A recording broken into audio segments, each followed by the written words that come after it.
The apple doesn't fall far from the tree, but sometimes it rolls into a completely different sport and lands somewhere nobody expected. Rajah Bell spent 12 seasons in the NBA as one of the most feared perimeter defenders in the league, twice named to the all defensive team, the kind of player who made all stars uncomfortable, the kind of player who showed up to big moments and made them bigger. His son Dia Bell grew up watching that, grew up understanding what it means to compete at the highest level, what it costs, and what it looks like when someone refuses to back down regardless of the moment. Dia Bell is a quarterback.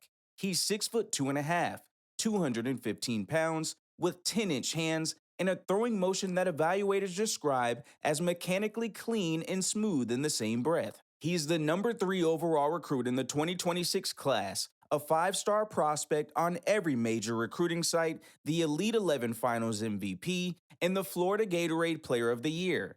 He chose Texas over more than 40 programs, including Alabama, Georgia, Ohio State, Penn State, LSU, Oregon, and Florida State. And then, before his senior season could even get started, he went under the knife twice. 2 season ending injuries in back to back years. 2 chances at a state championship run that never happened because his body had other plans. The resume has a hole in it, the talent doesn't. Start with what the film and the numbers actually show, because that's where the conversation has to begin before anything else. As a sophomore at American Heritage in Plantation, Florida, Bell stepped into the starting lineup for the first time and posted a 10-2 record.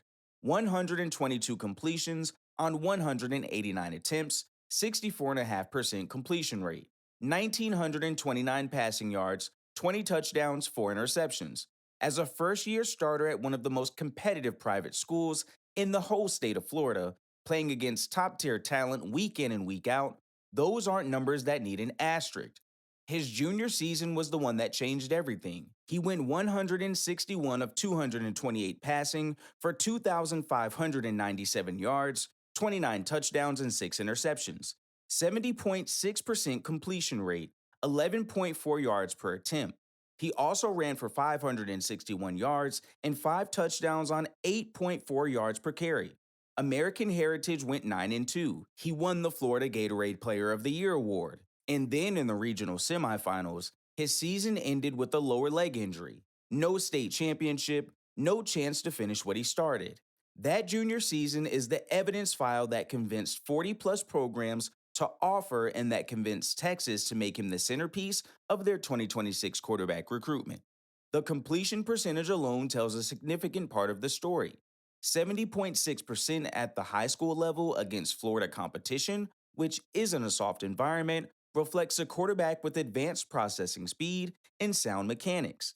He's not hunting big plays and padding numbers. He's finding the open receiver, delivering on time, and moving on. That's a habit that translates. Then came the Elite 11 Finals, which is the single most competitive quarterback evaluation event in the country. The best quarterbacks in the class go head-to-head in front of every major program's coaching staff and the sharpest evaluator eyes in college football. Bell was named MVP. That's not a participation ribbon. That's a room full of 5-star quarterbacks, and he was the best one in it. Now, here's what makes Bell worth talking about beyond the raw numbers. The arm talent is genuine, and it shows up in specific ways that evaluators pay attention to. His deep ball is the first thing that stands out.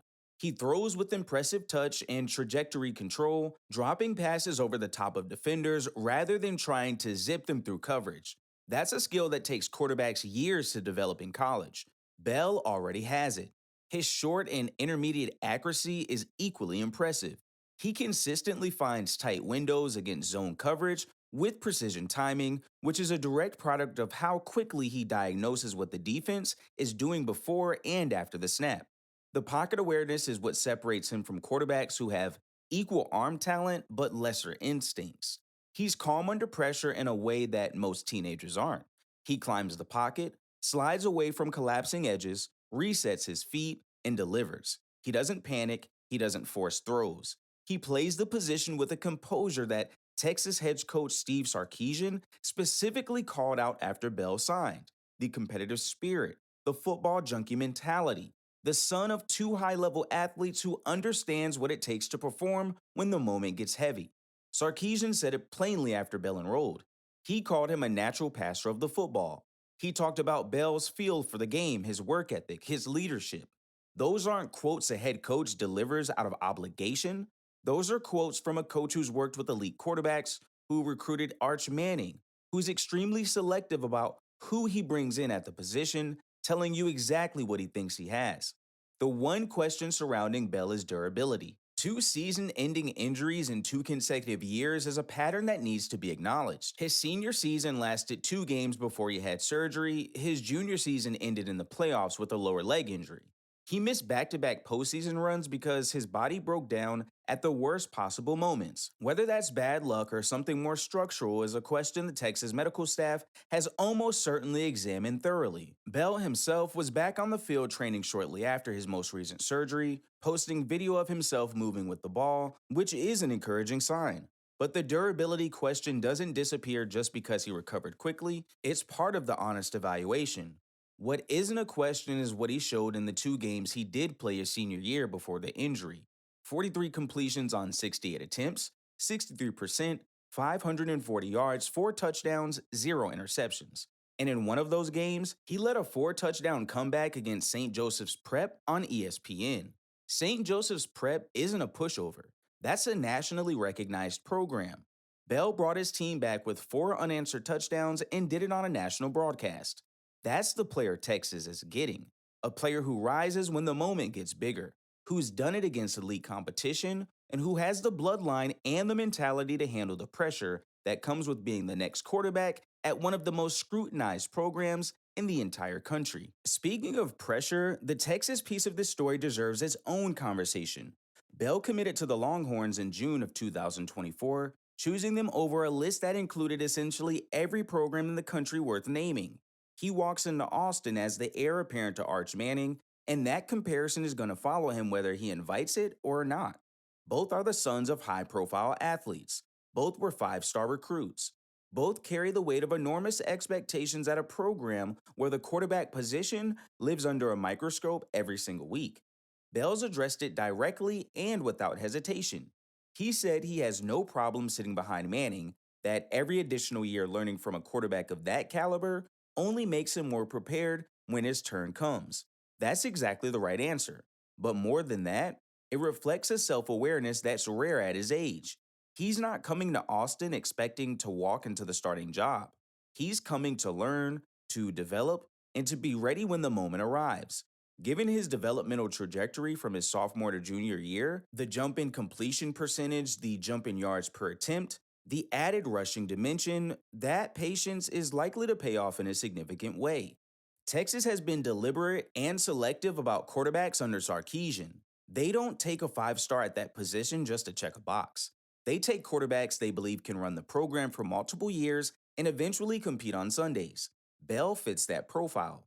The arm is there, the processing speed is there, the athleticism is there, the intangibles, competitive spirit, work ethic, ability to perform in big moments are there.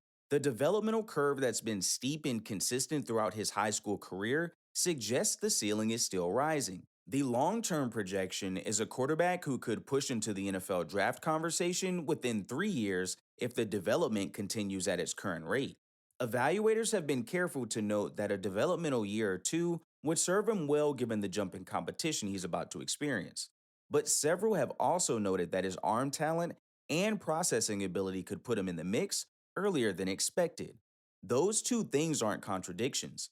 They're an honest picture of a player with a high floor and a ceiling that hasn't been fully tested yet. Dia Bell is the son of an NBA defender who made a career out of showing up in big moments. He's a quarterback who's already done the same thing twice against top competition with his season on the line. He's won the most prestigious individual award available to a high school quarterback.